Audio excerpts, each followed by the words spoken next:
আসসালামু আলাইকুম ওৰহমতুল্লাহি ওবৰকাতু 13 ফেব্ৰুৱাৰী 2025 অৰ্থাৎ আজি ৰাতিটো মুছলমানসকলৰ এটা বিশেষ ৰাতি কিয়নো আজি হৈছে শবে বৰাত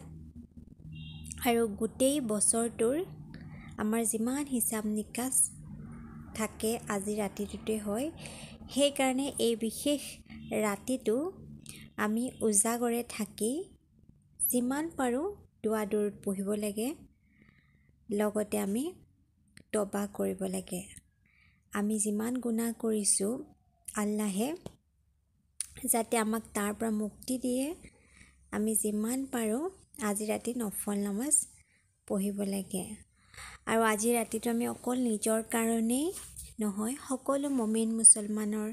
কাৰণেই দোৱা কৰিব লাগে যাতে মুছলমানৰ ওপৰত কোনো বিপদ নাহে আল্লাহে যাতে সকলোকে হেফাজত ৰাখে আৰু যিমান সমস্যা আছে সমস্যাৰ পৰা তেওঁলোক বা প্ৰত্যেকজন মুছলমানক যেন আঁতৰ কৰি ৰাখে তাৰ কাৰণে তৌফিক যেন দান কৰে আল্লাহে তাৰ ওপৰত দোৱা কৰিব লাগে আৰু বেছিকৈ আমি তবা কৰিব লাগে আৰু আল্লাহক আমি মনে বিচৰা আশাটো পূৰণ কৰিবৰ বাবে ক'ব লাগে আজিলৈ আহোঁ আসসালামু আলাইকুম ওৰহমতুল্লাহি ওবৰকাতুহ